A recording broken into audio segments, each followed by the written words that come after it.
Good afternoon. Welcome, and thank you for joining us for the first session of our new Community Associations Building Blocks webinar series. This session will cover the topic of navigating litigation with directors and officers coverage. I'm Jen Ritter-Tomasic, Marketing Coordinator of Events and Proposals at Ward & Smith, and I'll be your moderator this afternoon. Before we begin, I do have a few quick housekeeping items. We are going to utilize PowerPoint slides during this webinar, and we think it will be helpful for you to be able to see both our videos and slides at the same time. To do this, you may need to make one adjustment to your view settings. Find the View Options button at the top or bottom of your screen and click on it to see your options. Then choose Side-by-Side mode. The slide deck should appear on the left and our videos should appear on the right. You can then slide the separator to the left or to the right to adjust the size of each view. If you have any questions with video or sound quality during the presentation, please reach out via the Zoom chat feature and I'll try to troubleshoot with you. Throughout today's session, you will have the opportunity to participate in answering questions via our polling software. Opting in to do this to participate is easy. Just take out your mobile phone and you're going to text the message WS Blocks to the number 22333. So you'll open a new text message where you would put the phone number, you'll put the number 22333, and where you would type the message, you'll type in WS Blocks and hit send, and that will opt you in to participate. So let's get started with our speaker introductions. Today we have joining us Amy Wooten and Alan Trask. Amy is a litigation attorney with a wealth of experience in a variety of substantive areas and works closely with homeowners and community associations in both a litigation and advisory role. Amy was also recently named co-chair of the firm's professional licensing practice. Alan co-chairs the firm's community associations practice and regularly works with North Carolina real estate developers and the community associations that they create to handle a wide range of issues, including the preparation, amendment, interpretation, and enforcement of restricted covenants and governing corporate documents, declarant control transition and disputes, fiduciary concerns, and collections. I'll turn the mic over to Adam and Alan, and we can begin. Excuse me, Amy and Alan, and we can begin. Thank you, Jen. I really appreciate that introduction and appreciate everybody joining us here today. We're going to spend some time this afternoon going over directors and officers insurance and some of the key information that's helpful for community associations to be aware of when dealing with that kind of insurance. Specifically this afternoon, we're going to cover a little bit about what it is, who it can cover, and what it protects against. So a basic introduction to directors and officers coverage is that it's insurance that's intended to come into play when an association or its directors and officers, i.e. its board of directors, faces a legal action or challenge related to alleged wrongful acts taken by the association through its board of directors when they're acting in their capacity as directors and officers. So that's basically what it is. And it's intended to cover the association as well as its board of directors. And we'll get into this a little bit later in this afternoon's session, but that doesn't necessarily mean current board members. It could also cover past board members depending on a number of factors that we'll get into a little bit later. I mentioned that the intent of the insurance is to cover for wrongful acts. And that is a specialized term that is often defined in these types of policies. But if we were to break it down, it essentially would cover alleged or actual acts, affirmative acts, errors, or what we might refer to as mistakes, as well as omissions, a failure to act. And it often would also cover misstatements or misleading statements and negligence by the directors and officers or the board, and also breaches of fiduciary duty, whether those are statutory duties or common law duties that may apply in this context. And that's a very brief synopsis that will kickstart some of the topics we're going to cover along the way today. And over the course of Amy and my career, we've both been practicing for about 11 years. The role of D&O coverage in this space has expanded greatly. Once upon a time, you saw it with very limited policies that covered, fairly narrow things, but it's taken a very prominent role, and the amount of coverage that's available, the things that are covered, and the entities and people that it covers have all expanded greatly, to the point where it's just really a crucial piece of the overall insurance kind of platform for a community association.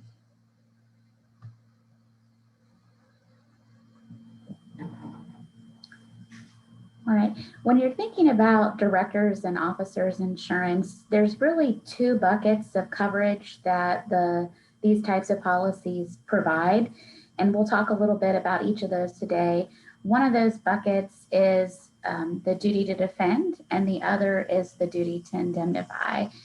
The duty to defend is essentially the insurer or the carrier's obligation to provide a defense to the association or its board members, whoever the action is against, when a claim is made against the association or the board members.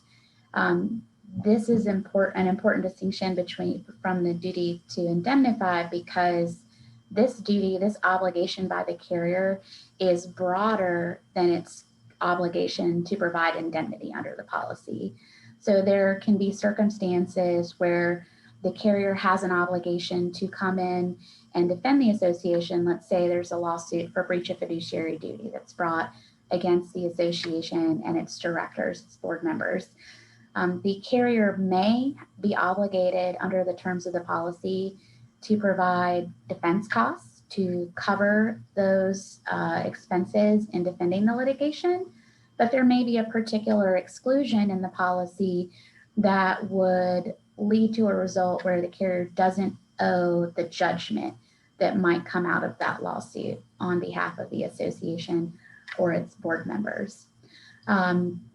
I did mention that the duty to defend arises when a claim is made against the insured, and it's important to spend a minute on what that means. So a lot of folks tend to think that a claim is a lawsuit, and that is certainly the case. A lawsuit under these policies would constitute a claim, but that definition is broader. It could be something as simple as a demand letter that is sent to the association that requires or seeks monetary relief from the association. Under many of these policies, that would constitute a claim that would warrant figuring out and giving some attention to whether or not it's time to get your D&O carrier involved. And we'll talk about the logistics on claim submission a little bit later, but just wanted to preview that for you at this point. On the duty to indemnify, I think of the duty to indemnify as the primary reason why you bought insurance, right? You bought insurance to protect against a specific type of risk. If you're buying car insurance, it's to cover a loss for your car if you're in an accident. If you're buying house insurance, it's to help with a loss that you may sustain from storm damage to your home. Well, directors and officers insurance, you're buying that specifically to protect against lawsuits that the association or its board members may experience in relation to fulfilling their duties to the association as officers and directors of that entity. And so the duty to indemnify is the carrier's obligation under the policy to provide recovery for that loss if it occurs. So in the example that I gave earlier, where there was a lawsuit against the association and its directors for breaches of fiduciary duty, if there was a judgment in that case that fell within the policy and was not otherwise excluded, then the carrier's obligation would be to pay that judgment on behalf of the association and its directors. And that's what we mean when we're talking about the duty to indemnify. And it's not limited to breaches of fiduciary duty. It could cover negligence that's alleged against the board. You really have to look at what your specific policy covers and the wrongful acts that it is intended to redress if those allegations are brought. Yeah, so just like Amy is saying, think about the duty to defend, like paying the lawyers to represent you in the matter. The interesting thing about directors and officers coverage is it almost entirely arises in the lawsuit context. And that's what's a little bit different than something like, homeowners insurance or renters insurance, car insurance, where you have, for instance, a named storm happen and there's a loss and you go to that carrier to give you money and indemnity for the items that you lost. In the D&O context, almost entirely someone has brought a lawsuit against the association or its board of directors individually or both. And it is very important that you have the duty to defend so that the carrier steps in to pay the attorneys for that defense, that you also have the duty to indemnify to cover the loss if you get through that lawsuit process and you end up with a loss. And, just to kind of frame up how lawsuits work these days, we all know lawyers are expensive. And we also know that a very high percentage of cases settle without ever going through the trial process and being reduced to a final verdict. The statistics, I'm not familiar with exactly what they are, but they are north of 95%. And so think about that. A lot of where the rubber meets the road is in the actual litigation fight. And so it's crucial to understand the difference between the duty to defend and the duty to indemnify, and to really pay attention to what that obligation to defend and to indemnify is when shopping for insurance, and to make sure that that's explained well to you and that you're getting good coverage on both of those things. And one more point on the distinction there and a way that you might want to consider using the duty to defend to sort of operate as an indemnity option. A lot of cases, and most cases, as Alan correctly referred to, settle. And it's not uncommon for carriers that afford this type of insurance to look at mediation through a cost of defense analysis. And what I mean by that is they may, in a given case, have agreed to defend the association under what's called a reservation of rights. And we'll touch on that in a little bit. And in those instances, more often than not, the carrier may approach mediation with the viewpoint in mind that we don't owe indemnity on this claim, but we recognize that we are on the hook for paying legal fees to get us to a trial, to get us through an appeal, and that there is value in trying to resolve a case. So you can lean on your carrier in certain instances to take that into consideration and use defense fund dollars, if you will, to see if a resolution can be achieved. And they won't call that indemnity because they don't want to jeopardize their coverage arguments or position. But those dollars can be used to help broker a resolution sometimes. So that's also an important thing to keep in mind. Duty to defend is not something you want to skimp on when you are getting your coverage. Also, oftentimes there'll be a monetary limit on what that duty is.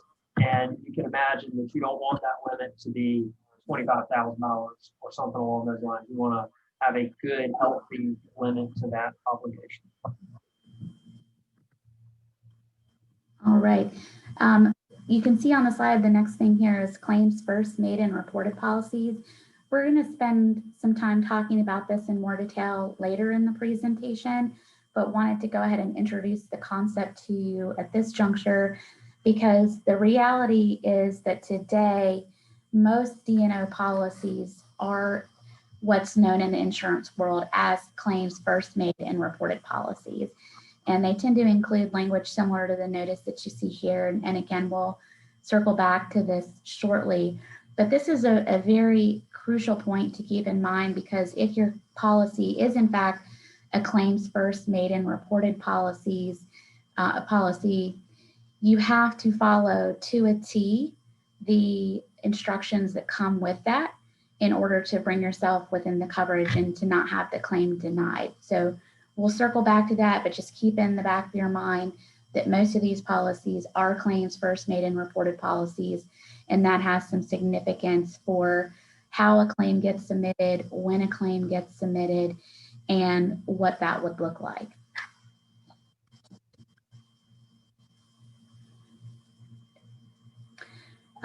One question that can come up in this context is whether or not directors and officers coverage is required, or is it permissive?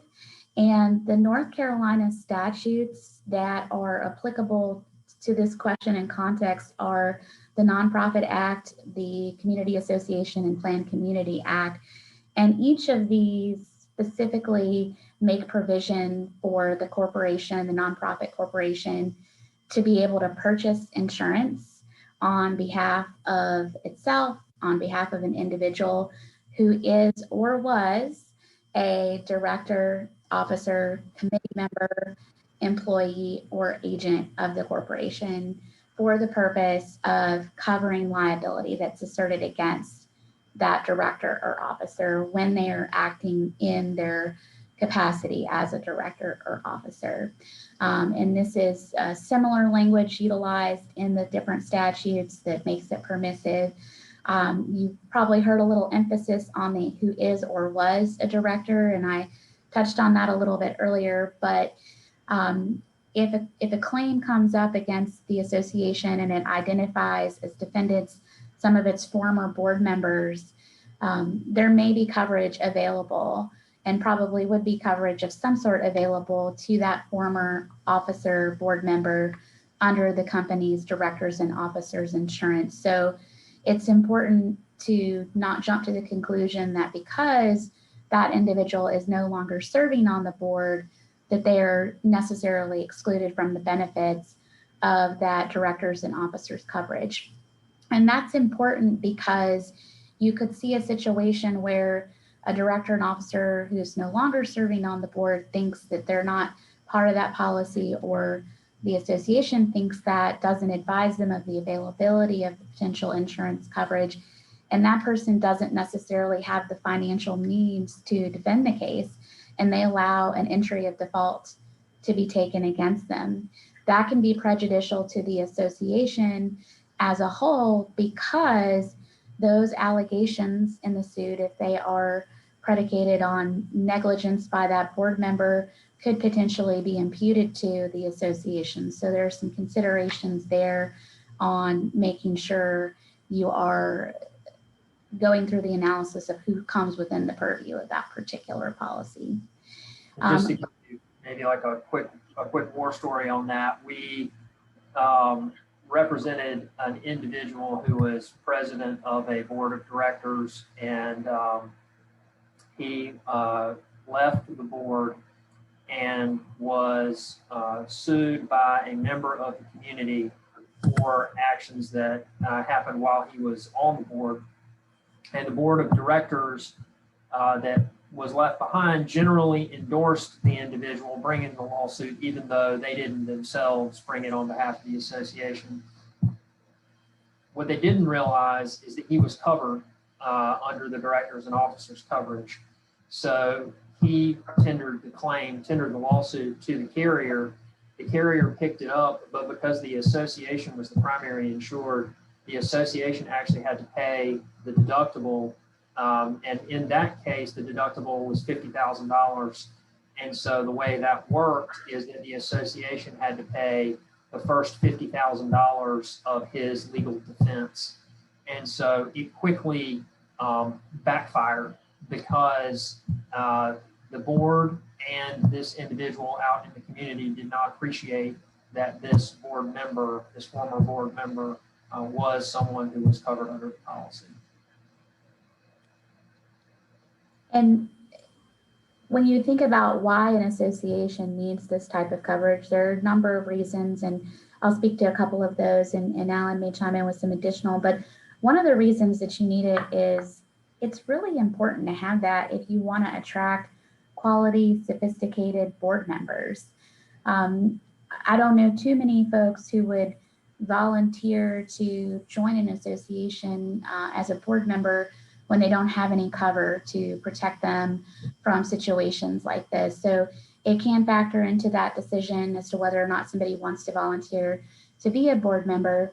And we've already touched on this, but it's helpful and important to have a financial resource available to defend lawsuits when they come up. So you're not scrambling to come out of pocket when you haven't budgeted for a substantial legal expense. Now, you are responsible for the deductible, and it's certainly important to know what that is in your policy, how it operates, and ensure that you have funds available to cover that in the event a lawsuit or a claim is made against the association. But it is certainly a lot easier to come up with a deductible than it is to fund an entire lawsuit out of pocket, and sometimes on short notice if the suit was unexpected. And in that regard, having that defense funded by the association's carrier, as opposed to directly out of the pocket of the association, can help mitigate the need to levy special assessments to cover the cost of litigation in those instances. And Amy and Alan, before we keep going, we have had a few questions come in, so I'd like to go ahead and pose those to you both, if that's okay. So the first one is, depending on the D&O policy, can an association get association committee coverage? Yeah, there are policies that, depending on what you, again, it's depending on what you buy, but there are policies that cover the HOA or the community association as an entity, the board, past or present, and then volunteers, agents, employees. I mean, there's a kind of a range of coverage that you can buy. Of course, it's going to be more expensive to get that, what we call Cadillac coverage, that extends to all those folks. Something to consider though, when you as a board are purchasing this type of insurance, talk to your agent about it. It's inherently a good thing to get as much coverage as you can, because that's the safe play. But consider the deductible and the way that the duty to defend and the duty to indemnify work with how many folks you're covering. I'll give you an example. If the carrier's obligation to defend is $1 million and you have a lawsuit that is brought against, and we've seen these, 18 or 20 board members over the course of 3 years, plus the association, and maybe even some other committee members or volunteers, say folks that are members of the ARC. Think about the burden that you're going to have as far as the deductible goes, and how fast you're going to burn through that $1 million limit. And so it's kind of you just want to take sort of a holistic view of it. And there are certainly lawyers, and we, for those of you who we're involved with, we can offer this advice, and other attorneys can too. Just be really thoughtful when you're getting that coverage, and you're thinking about who you want to cover and to what extent. And if I could just add a note on what Alan was talking about in that context, you may hear when you're talking with your broker about insurance, they may use the term eroding limits. And that's what Alan's talking about, where basically the defense costs come out of the total amount that the carrier may pay under the policy. They call that its limit of liability. And it's important to know whether or not your policy is an eroding limits policy, and most D&O coverage policy, or most D&O policies are. It's also important to know that depending on how your policy is written, if the association has multiple claims, that limit of liability, that aggregate limit of liability, can be eroded by multiple claims. So if you've got lawsuit A that you've spent $250,000, and you've got lawsuit B that you spent $250,000 and your aggregate limit under the policy is $1 million, then you've only got $500,000 that could cover a judgment under both lawsuit A and B collectively. So that's something to keep in mind and to make sure you understand the mechanics of, especially if you're in a situation where you could anticipate multiple lawsuits being filed, maybe multiple homeowners, unit owners, whatever the case may be. So definitely an important part of the policy to give some thought and attention to on the front end. Thank you. And I think you may have addressed this in your answer to the previous question, but there was a follow-up. Does or can D&O insurance cover managers or management firms? Yes. Yes, and a lot of times you will see that they are identified as additional insureds under the policy. And we'll talk about that a little bit later in the presentation, but the answer is a most definite yes. Great. And there are several management companies that will either ask for or require that associations provide them with that coverage, and that's just the point of negotiation between the service provider and the association. And just one more before we pick back up, is there a statute of limitations for claims made?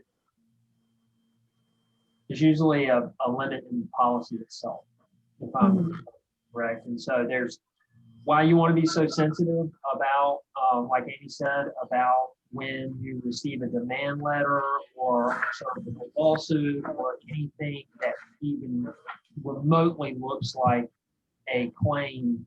You want to get that in the hands of your attorneys and then potentially your insurance agent very, very quickly, because there are often, actually in almost every situation, there is a contractual limit in the policy on your time to submit that to the carrier. And you don't want to get in a situation where you have lost your opportunity to invoke that coverage. And we will spend some more time on claims made and reported, but just to jump ahead because we have a specific question on it. Claims first made and reported, it means that in order for that policy to be triggered, the claim itself has to have been first made during the applicable policy period, so the year that that policy is in effect, and it also has to be first reported to the carrier in that policy period. So both events have to happen in that policy period in order for that policy to apply. This is really important because you could have a situation where the claim is made in a prior policy year, but you fail to report it in that prior policy year, and you try to get it covered under your current policy. And the response you're likely to get from your carrier, if they're paying any attention at all, is a denial because the claim wasn't both first made and reported in the applicable policy period. And if you try to get coverage under the preceding policy, you'll get the same answer, that the claim wasn't both made and reported in the applicable policy year. So it's definitely not something to take lightly. And that's an easy out for the carrier to deny coverage. And the courts generally apply those policy restrictions fairly strictly. So that is something to give a lot of attention and weight to.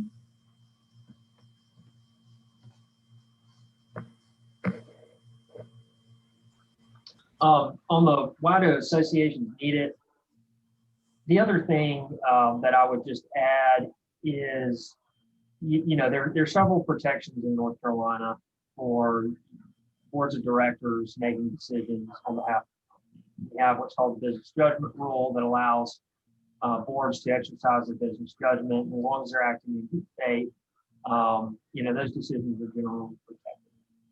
But the reality is that inevitably boards are going to have to make controversial decisions, whether that is enforcing the documents against someone who's in violation of them, whether that is pushing forward an amendment that may be necessary, but not well received, all kinds of things. And this type of coverage gives the board and the company some comfort that you're going to be able to operate and make those decisions and mitigate the risk to some extent.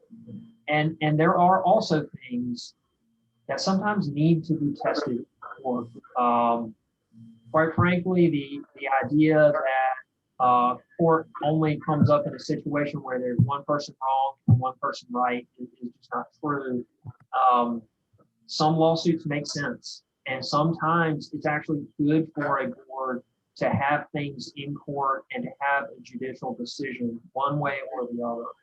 And this type of coverage can provide a runway to get that with less cost than you otherwise might need to put forward. And so there's just lots of kind of what I call soft tissue considerations that go along with it. And it is something that is absolutely crucial that you get.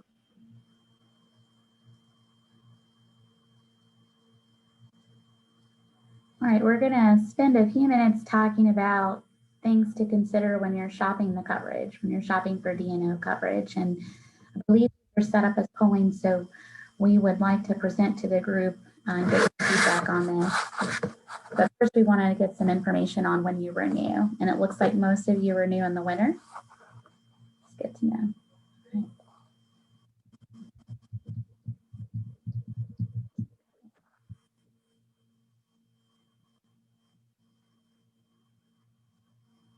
And what Amy was describing about claims being made in one policy period and then, the reporting made and not in that period. We've seen that come up in the summer renewals where people don't really realize that the policy period is ending June.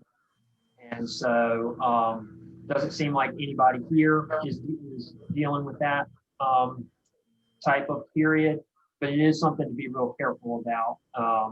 Also, the very worst thing that can happen is when you don't renew on time and the coverage lapses. And so it is something that needs to be sort of a prominently featured on the annual checklist.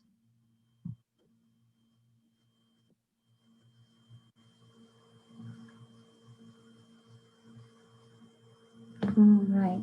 And here's where I was skipping ahead a little bit of myself, but we're going to spend a couple minutes on shopping the coverage and some of the things you'll want to consider when you are looking to buy directors and officers coverage. Question for your brokers to help you work through in securing that policy. So the first question is whether or not you think that the policy's definition of the insured should extend beyond the actual directors and officers.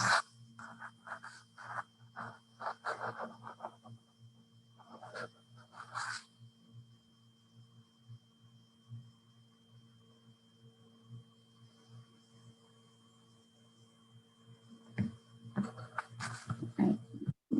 You guys are right on the money. That's definitely something you would want your policy to do.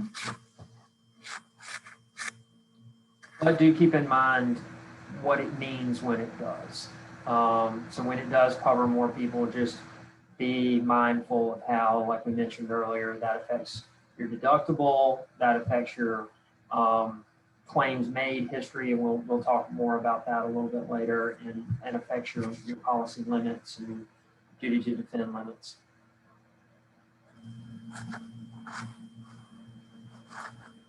Right, and here we're looking at whether or not the definition of insured under the policy would protect past, present, and future directors.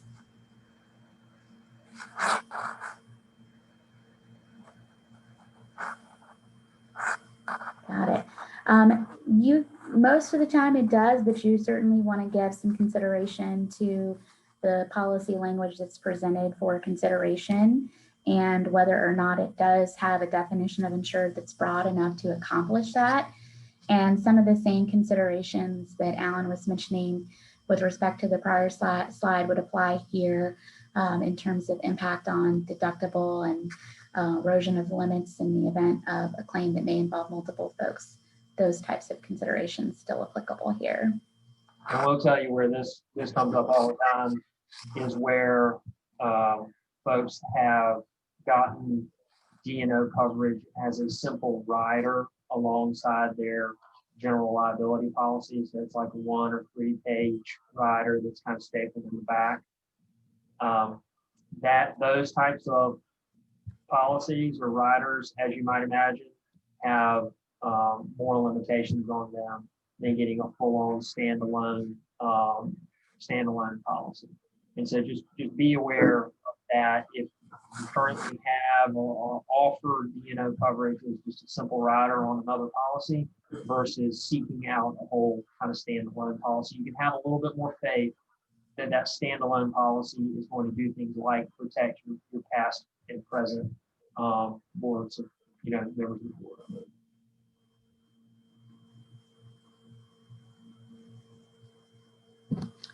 Similar question here, whether or not the policy covers spouses of directors and officers.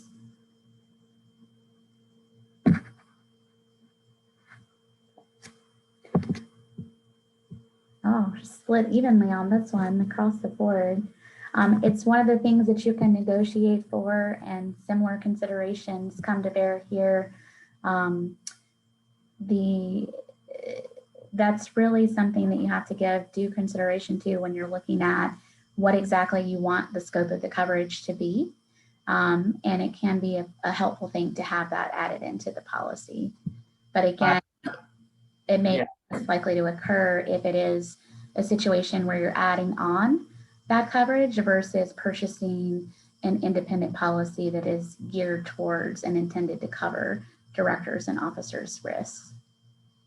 You better believe that you want this coverage, because we have all dealt with the meddling spouses in the context of board members that have a spouse behind the scenes that is participating and causing problems. And so this is actually something that's not just an area of evaluation, it's just something that you want, period.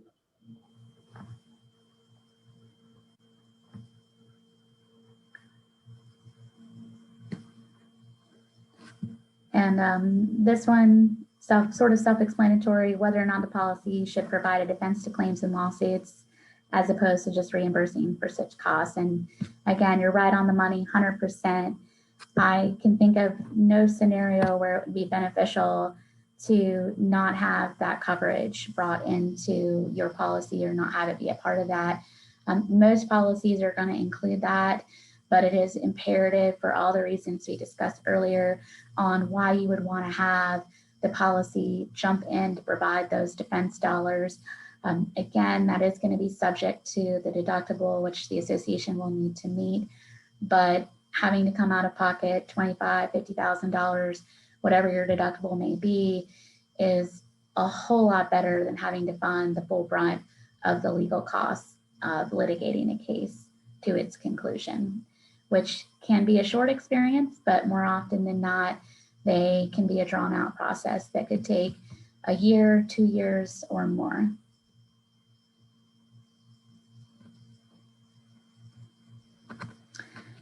All right, whether or not the policy covers defamation, libel, and slander being examples of that. Alan, you want to touch on this one? So you're always, in the whole insurance universe, you're always going to have trouble getting coverage for intentional acts. So things that, if you know that you're doing something wrong and you just do it and say, it's no big deal, I've got insurance, that's a problem. And libel and slander fall into that universe. We have seen a good amount of policies that do cover allegations of, or they'll at least defend allegations of libel and slander. I've not personally run into one where actual back-end coverage has come up.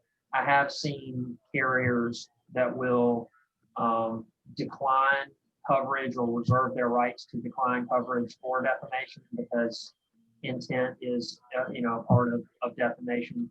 But I have also seen carriers defend those claims and do so well.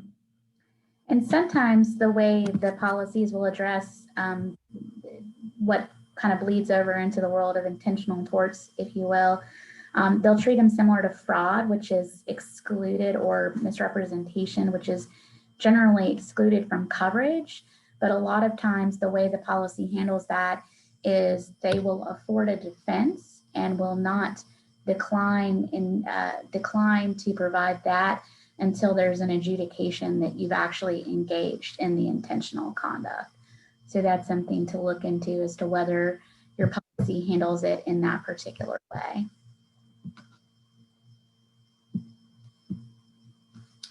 Okay. Here's another one, whether or not the policy defends claims that seek a non-monetary loss. And there's some explanation there. So for example, a suit against the board for not fulfilling its mission would be an example. And this is another good one that Alan can give some color to, I think. Yeah, you're gonna, not all policies will cover non-monetary loss. And so these are gonna be things like challenging the validity of the where we've seen these types of lawsuits come up all the time, and we've been on both sides of them, is challenging the board's authority to make a rule or a regulation, or the validity of an amendment under the law. Just because people vote in favor of an amendment, or a sufficient amount of people vote in favor of an amendment that's reported, does not necessarily make it completely valid. There are certain things that certain activities just can't be restricted. And so some of that's beyond the scope of this presentation, but one hotbed issue there is regulation of short-term rentals in communities. That's something that's still a little bit of a gray area out in the law, but your better policies, standalone policies from the good carriers, usually are going to cover non-monetary claims for non-monetary. And you really, really want that, because those claims can be just as expensive to defend and litigate as ones for monetary, like where you're asking for the court to award you something like that. One thing just to consider there, if your policy does not have that, all may not be lost. If there is a lawsuit against the association for a covered claim, but also an uncovered claim, North Carolina law is pretty clear on that in that instance, if the carrier has an obligation to defend one claim under the lawsuit, it has an obligation to defend the suit as a whole. It certainly would not owe indemnity under the policy for the non-covered claim, but our courts will not allow them to peel off claims from the defense side of it. So that is something to give consideration to if you're getting pushback from your carrier in a situation like that. And Amy and Alan, we did have a good question come in that I'd like to raise to you. Who pays for the lawsuit over a coverage dispute? If the association has to pay, can it recover its legal fees if it prevails on the coverage dispute? Well, that's a good question. Practically speaking, the association should plan to absorb that cost. But if they do engage in coverage litigation with their carrier for bad faith litigation, and they're successful in that, they may be able to recover some of those costs. The assumption should be that you're going to have to pay the freight. And the assumption should really be that you're going to have to pay the freight on any lawsuit in North Carolina. That should be where you start. And there are limited exceptions to that, but they are very limited. And they're things like collections actions, certain types of contract disputes where there are fee shifting provisions that shift the fees both ways, things like bad faith litigation, like what Amy mentioned. But the assumption, just to kind of help everyone with this, should always be that each side pays its own freight, and then you kind of work from there. That should not necessarily detract you from or deter you from considering whether to challenge your carrier, you have to weigh that against the benefits of potentially getting the carrier to reverse its course and to extend a defense if it's denying one, or to take a different position on coverage that may be owed. And that does happen. So it's something that you have to give consideration to. How much are you likely to spend challenging the carrier, and what are the chances of being successful in getting a different result from the carrier in light of that challenge? And we're going to spend some more time on the role of the general association attorney in these types of situations, because oftentimes, and I think many of you already know this, the carriers have a list of law firms that they regularly work with and are approved for the defense. And there are times where your general attorney may be approved for the defense of a particular case, but more often than not, the carriers are going to go with a particular law firm that is on their approved list. And we're going to talk later on about the role of the general attorney in interacting with that defense. Thank you, Beth. I'll pick back up with the presentation.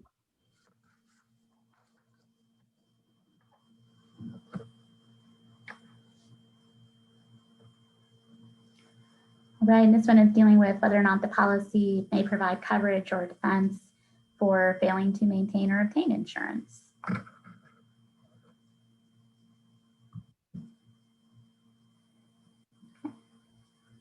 Certainly something you would want to look into and consider when shopping the coverage on that one.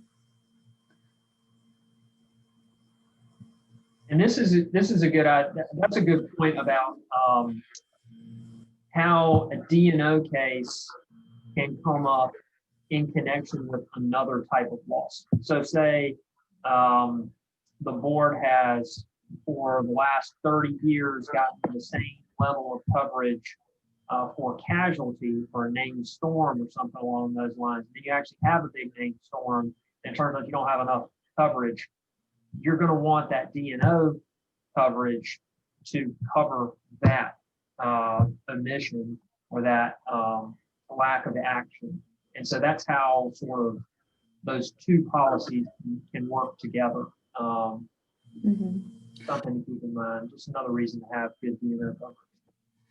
If the attorney who's bringing that claim against the association has any familiarity with insurance and how it works, they're going to want to trigger the insurance policy because they want to have an avenue by which they can recover something financially in the lawsuit.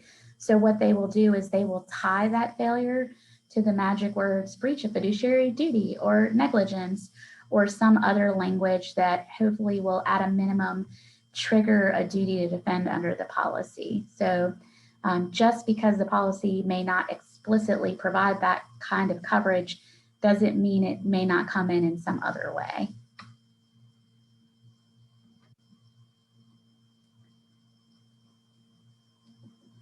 Okay, and this one has to do with providing coverage for decisions related to the making or acceptance, rejection of contracts. And this is a similar one where a lot of it's going to come into how the claim is raised against the association and what, through what avenue, whether they're claiming that the acceptance or rejection of the contract constitutes negligence or a breach of fiduciary duty or some other type of wrongful act under the policy.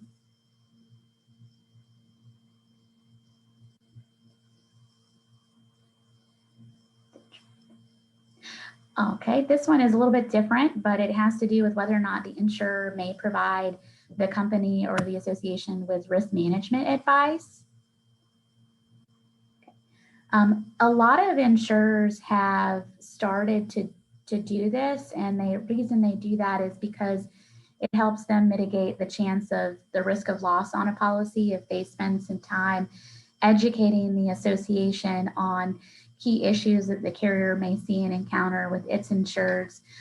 So something to look into. A lot of carriers do that sort of on a volunteer basis because they do want to help control their bottom line loss, but also save their insureds the pain and heartache of having to deal with legal issues that are going to implicate the policy to begin with.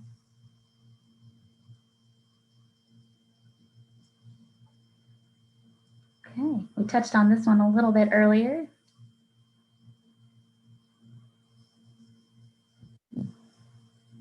Oh, good, you were all listening. You got it right. It certainly can, and you would want to see that type of coverage in the policy. Inevitably, the manager is going to get roped in if it's a controversial case. And so it's nice to have that additional coverage. Right, and this one's asking about whether the policy provides coverage for a developer appointed board when it's still under developer control. All right, and Alan, is there anything you want to add on this particular one? So this is tricky because if the board is appointed by the developer, what we call the declarant, then and they have no affiliation with the developer or declarant, then there's usually not much issue about whether they're covered.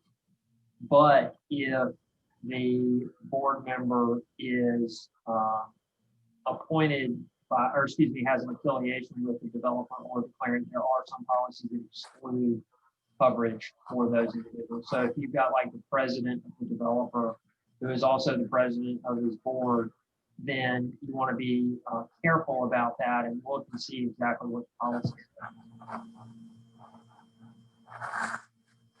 So for those of you who are managing communities or are affiliated with communities that are still under developer control, that's definitely something that you want to pay close attention to.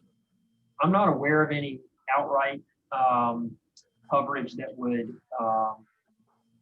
cover the developer as an entity in these situations, but you know, it's kind of a toss-up as to whether the policy would cover the developer appointed board members who have an affiliation. All right, we're going to segue now. You've got the coverage, you're ready to go. We're going to talk this afternoon a little bit about when you're going to make use of that policy and what it's going to look like. So if you've got a written demand or a lawsuit that's come in, it's time to find and dust off that policy and figure out how you can make it work for you. We're going to spend some time on that this afternoon. All right, so really what we're talking about here is some of the claims mechanics and some of the considerations that you have to go through when deciding whether or not to make use of the policy is initially whether or not you should submit or not submit a claim. If a decision is made to submit the claim, then you need to know when to submit it and how to submit it. On the whether or not to submit, that can be a process that requires consideration of many factors, whether that is, well, it would include, for example, how much is it going to cost me to make the claim? What is my deductible versus what is the value of the dispute I'm facing? So for example, if your deductible is $50,000 and the dispute that you are involved with is for $10,000 or $20,000, then it probably doesn't make a lot of sense to submit that claim to your carrier because you're going to have to cover that cost anyways. And now you're going to end up on a loss run report for the carrier. And we'll talk about that in a little bit. Some of the other considerations into whether to submit or not submit can include what's the nature of the dispute? Is it a demand letter that seems like you might be able to resolve fairly quickly and informally? Is it something likely to blossom into a lawsuit? Is it a lawsuit? All some of the basic considerations to go through when deciding whether to submit or not submit a claim. In terms of the timing on submitting a claim, that's where you get back to the claims made and reported language in your policy. And a standard claims made and reported policy provision is going to say something along the lines of, this is a claims made and reported policy that applies only to those claims first made against the insured during the policy period that are reported to the insurer during the policy period or the extended reporting period. and it has to be reported in accordance with the policy's reporting provisions. So that, again, very important to know if that is a restriction on your policy and how it operates, because it will play a big role in appropriately submitting a claim. One of the other considerations in submitting or not submitting a claim has to do with what I mentioned earlier on loss runs. Loss run is an internal insurance industry term that refers to internal reports that the carrier generates to see how many claims has that particular insured or that particular association made. And that's a factor that the carrier is going to use in deciding whether or not to renew the carrier or the association's insurance. It's also a factor that tends to get utilized when setting premiums. And when you are making a claim, the expectation should be that your premiums will increase. To what extent is often impacted by a number of factors, but the fact that a claim is made can result in increased premiums. So that's another factor to give some consideration to. Another consideration would be if you are going to forego submitting the claim, how are you going to pay for that? Is it going to require the levying of special assessments by the community? So all factors that should go into that analysis and that need to go into it pretty quickly and early on, given the claims made and reported window of time you may have in order to get that on the carriers, to notify the carrier. On how to submit, most policies, I've included an example here, but most policies have a section where they provide specific instructions on how you are to give them notice when a claim comes in. You can see in the example here that there's a specific way you can mail, fax, or email your notices. So all very important to give attention to those things. Alan, anything you want to add on the claims mechanics piece there? Just be super sensitive to it and be very careful about letting things linger when something comes across your desk. There's no time like the present to get in touch with your agent, make sure everything's done appropriately. All right.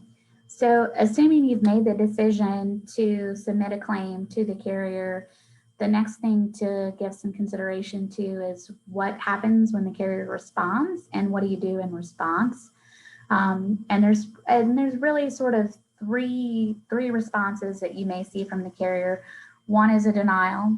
One would be a reservation of rights coming across your desk where the carrier is saying, we will defend the suit, but we're reserving our right to claim or maintain that we don't owe coverage under the policy, or if we learn certain facts, that we reserve the right to pull the defense. And we'll talk a little bit more about that. And then a third, which is not on here, but a third option is for the carrier to accept the claim and to do that without a reservation of rights in place. So we'll spend a little bit of time on each of these, but in the event that the carrier's response is to deny the claim, you shouldn't rush to take the denial at face value. There may be a basis to dispute that denial and to push on the carrier to take another look at its decision. And those efforts may or may not be successful, but they should not be written off on the front end as a useless endeavor. I recently had a matter where it wasn't a D&O policy, but these concepts really translate to just about any kind of insurance that's going to have a component where they would be providing a defense. And in that case, it was a commercial general liability policy. The carrier had declined coverage under the policy for a lawsuit. They claimed that the allegations in the complaint did not give rise to a covered loss under the policy. And that was the response that our client received. They got us involved and we were able to take a look at the policy, look at the allegations in the complaint, and come to the conclusion that we believe the carrier had gotten it wrong. We sent the carrier what is often called in the industry a hammer letter, asking them to retract the denial and to do the right thing for their insured and extend a defense. They, excuse me, they did retract the denial. And what they did at that point was to say, well, we're going to defend the lawsuit, but we're going to do it under a reservation of rights, which I mentioned means they were essentially saying, we'll extend the defense, but we may argue later that we don't owe any indemnity under the policy, or if the facts develop a certain way, we may withdraw the defense because we feel that we've reached a point where the defense is not required under the policy. That is important because under North Carolina law, when an insurer decides to extend a defense but does so subject to a reservation of rights, there's case law to support that the insured in that instance can refuse the reservation of rights defense, hire its own independent counsel, and recover from the insurer the defense costs associated with its retention of that independent counsel. Knowing that, we were able to go back to the carrier and say, great, we're glad that you decided to do what you were contracted with the insured to do in extending the defense. However, because you have done so under a reservation of rights, the client has asked us to advise you that they want us to be the firm that represents them in that particular matter. The carrier, because they tend to want to use panel counsel, and we'll get into that in a little bit, decided that they were going to have second thoughts on that. And what they ended up doing was taking the reservation of rights off the table altogether and defending the insured with no reservation of rights whatsoever in place, which is really the best position that the client could have been in that instance, to go from having the prospect of funding the defense of the lawsuit entirely to having the insurer come in and take on that obligation, which it should have done from the get-go. So I say all that to say, don't think just because you've gotten a denial that that's the end of the discussion or that it should be. So Alan, anything else you want to add on the denial piece? What Amy just described to you is a home run. And just remember that even a double is a victory. If you're going from denial to a reservation of rights and them taking on the defense, that's a win. And it's a win because the defense is really where the rubber meets the road. I mean, that's the immediate harm to you, is having to pay out of pocket for the attorneys to defend out of the individual for the association. I mean, it's glorious if you can get beyond that to a defense without a reservation of rights. I mean, that's really an incredible result. But you don't want to take the denial at face value. And it may be that they're right, but you don't want to take it at face value. And remember, they can settle a dispute with you, effectively settle a dispute with you about coverage by coming in and saying, all right, we'll provide a defense and we'll talk about coverage later. Mm-hmm. And if the response from the carrier is to give a reservation of rights and you go through that analysis, you may or may not end up in a situation where you're dealing with panel counsel or being able to use your own counsel. And there are a lot of factors that go into that, but something to give consideration to when you're getting that response from the carriers. What are my rights in response to a reservation of rights from the carrier? And then in the third situation where the carrier accepts the claim and they extend a defense, most of those policies allow for the carrier to assign defense counsel, which means they will pick a law firm of their choosing. We're going to talk a little bit about that on the next slide.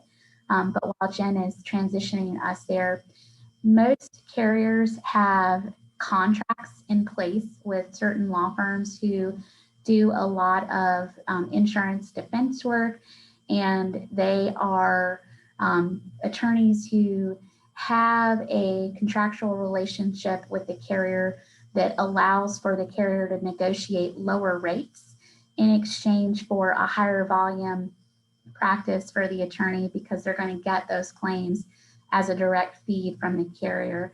And why that's important for you all to know or to have in mind is because it speaks to some of the important questions you see on the screen when it comes to assigned defense counsel and considering who they work for, what can't they advise the association or board members on, and also whether or not the association and board members may need their own lawyer and what that looks like in some of the contexts in which that comes up.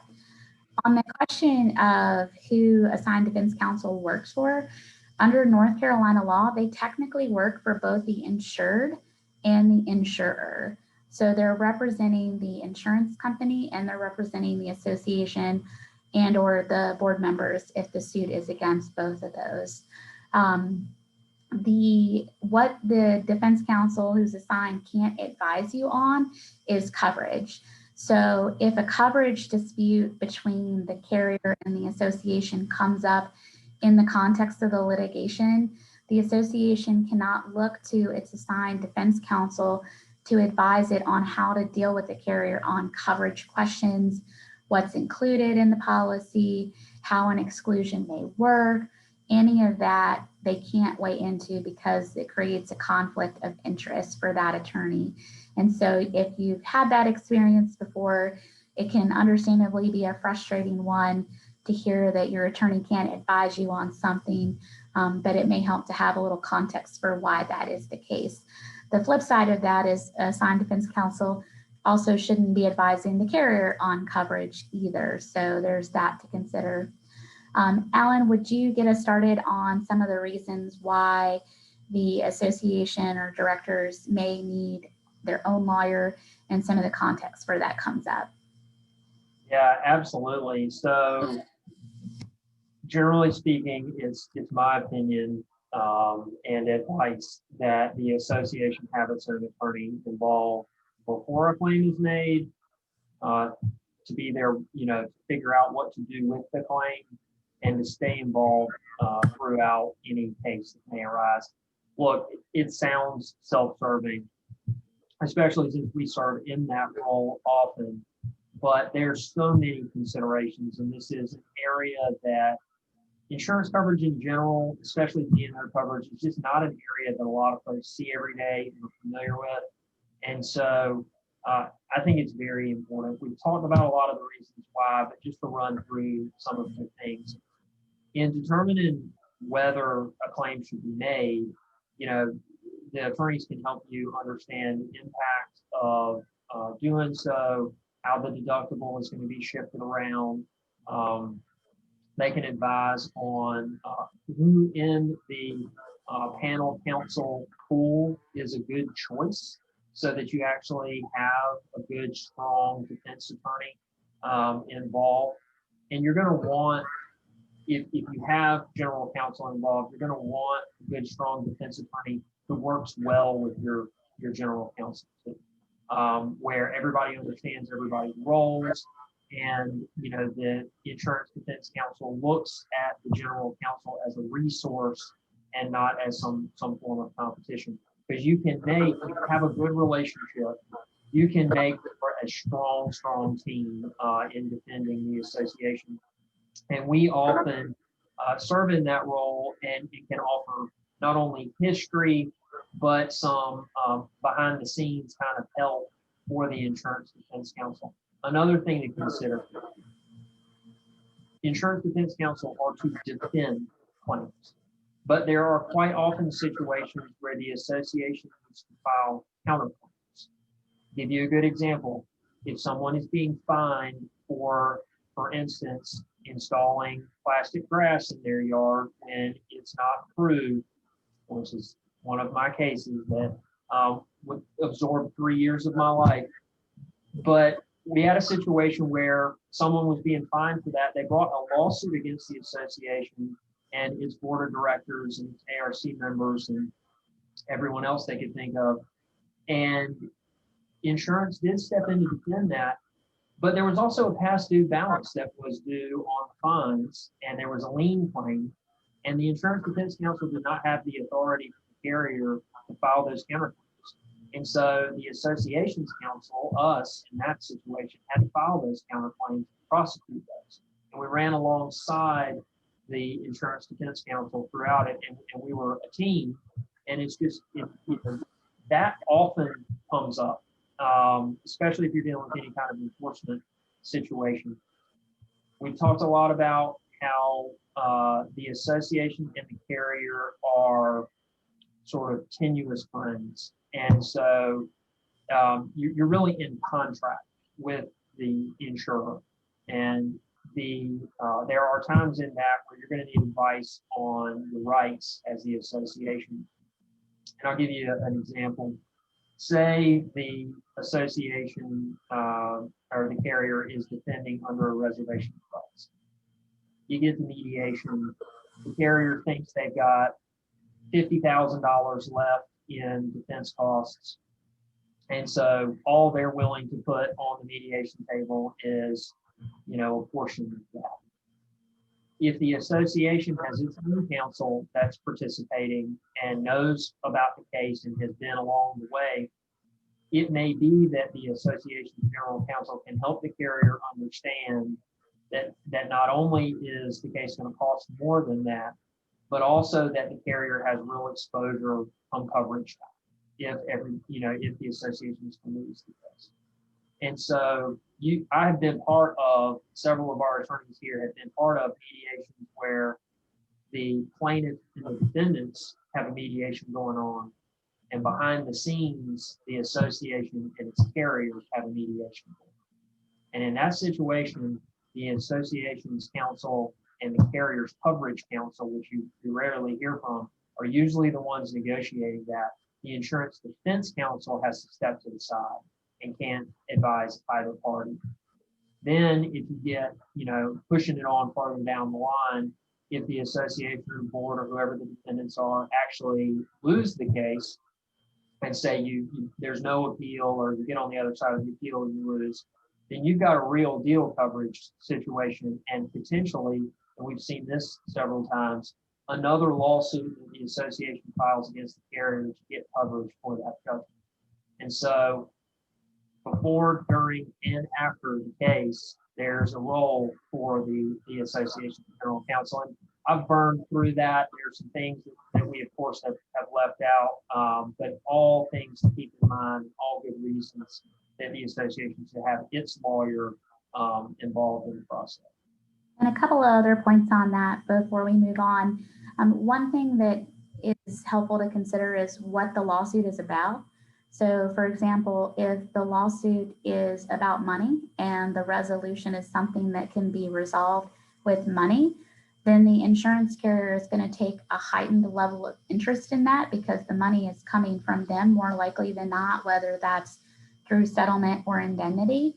And if it's about non-monetary relief, for example, whether an amendment should or shouldn't have been approved, whether an amendment was approved in the appropriate process, and that's not something that's likely to be settled by virtue of the exchange of money, the counsel for the association may have the ability to capitalize on, I wouldn't say the indifference of the carrier, but maybe the different motivations that the carrier has in those cases to play an influential role in how that case is managed and how it's resolved to the association's benefit, to ensure that those non-monetary aspects are given full attention in that case.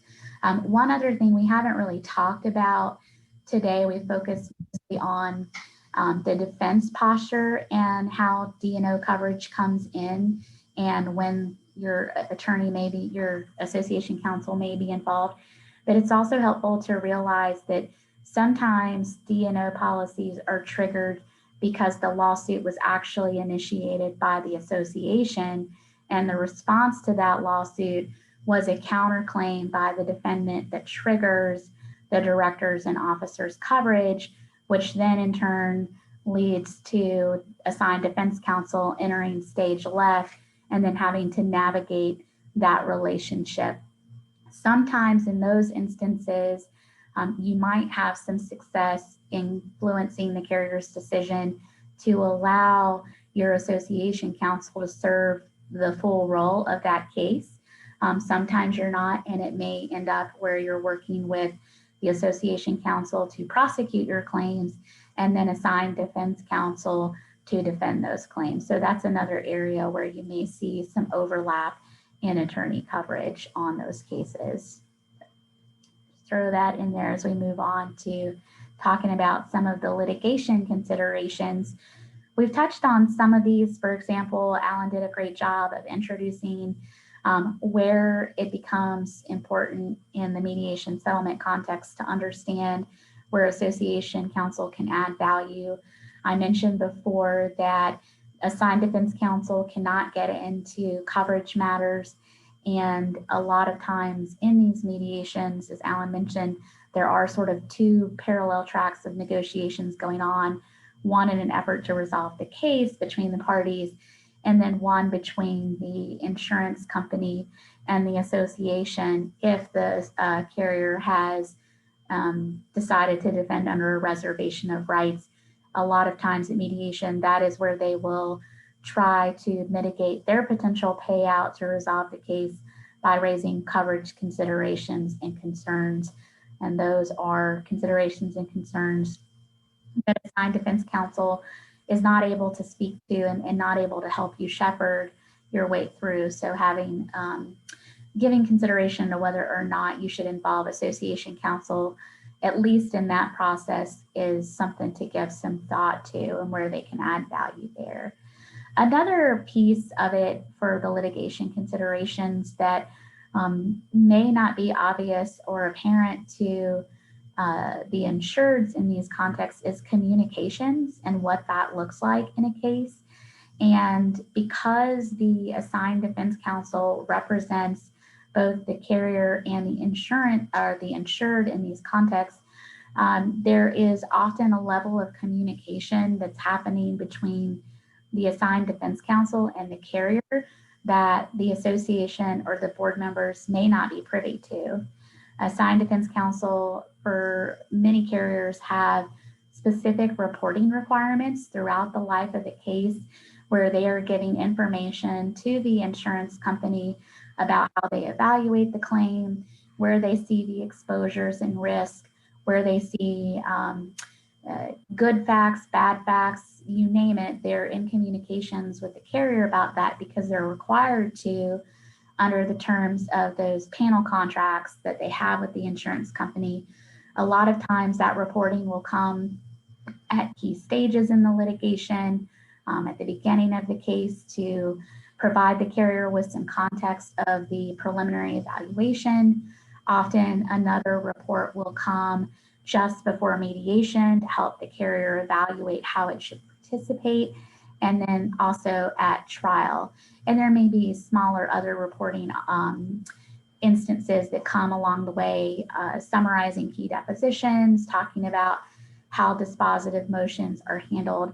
I bring that up because you may or may not necessarily be included on those communications, and there may be some value in considering whether to ask to be copied on all communications that run between the carrier and defense counsel so that you're fully informed of everything that is going on in your claim. So that's something to think about there. We spent a little bit of time earlier talking about what if your property management company is sued too, and whether or not those entities are additional insureds under the policy. If they are, the submission of the claim probably would cover giving notice to the carrier that the property management company has also been included in the suit and asking the carrier to extend a defense of that entity. Many times when that occurs, the carrier's initial thought will be, I'll assign one attorney to represent the association and the property management company. And sometimes that's appropriate and helpful because it allows the attorney to communicate freely with the property management company and the association and maintain privilege on those communications to work together in combating the allegations at issue in the suit.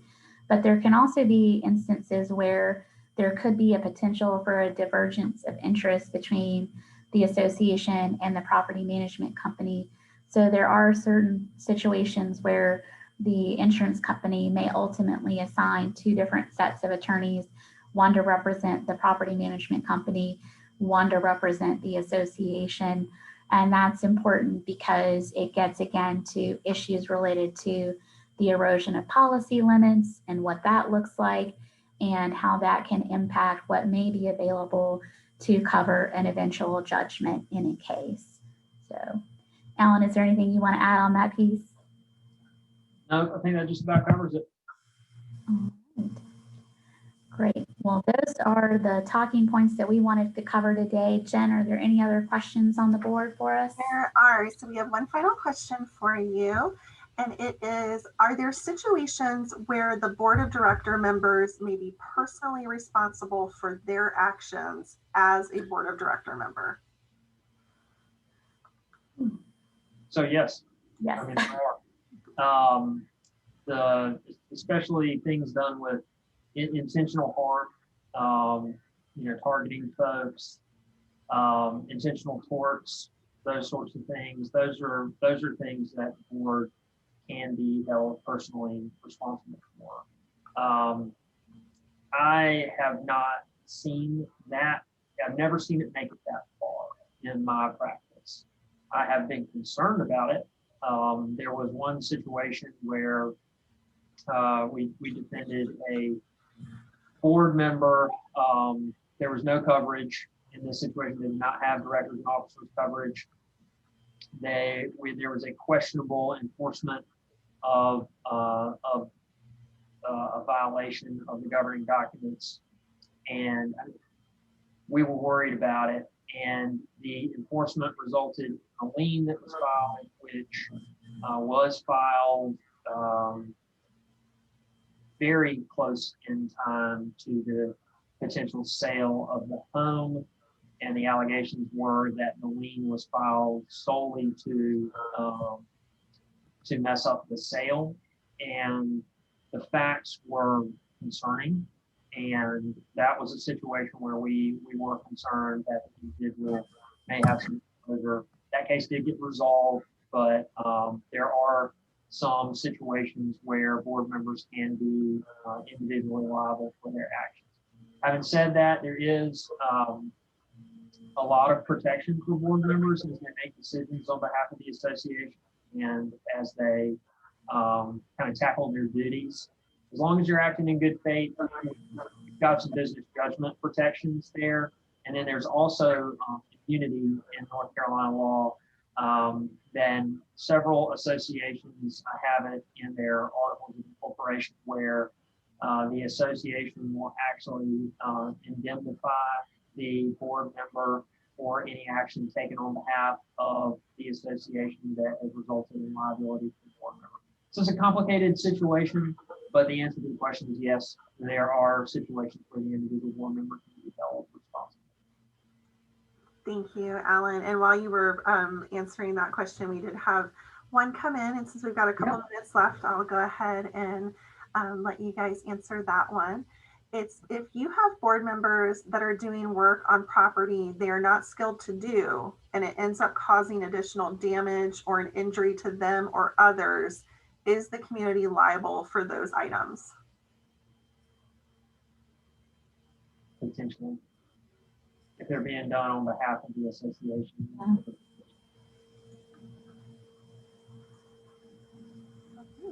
And the lawyers always believe me. We actually don't enjoy saying maybe as much as people think we do. The trouble with it is that we a lot of times ask these questions as if the case has been filed, litigated, and adjudicated, and there's a final decision at the back end. And so few cases get all the way there that it's difficult to definitively say this or that. What we often say, though, is that those situations can give rise to legitimate claims. And just like we were talking about how the duty to defend is often as important or more important than the duty to indemnify, because you never get to the end of the case, 9 times out of 10, the answering the question of whether it can give rise to a legitimate claim is really just as important as someone being held actually liable at the end of the day. Thank you so much. Well, thank you, Alan, and thank you, Amy, and thank you to all of those who attended today's seminar. Following today's webinar, you will be sent an email. It will have a link that will give you a list of our Community Association articles. You'll also receive a recording of the session and a link to sign up for our Community Association alerts. We so appreciate you taking the time to join us today and hope you're able to take some of the information you learned and apply it to your own organization. Thank you again, and that concludes today's webinar.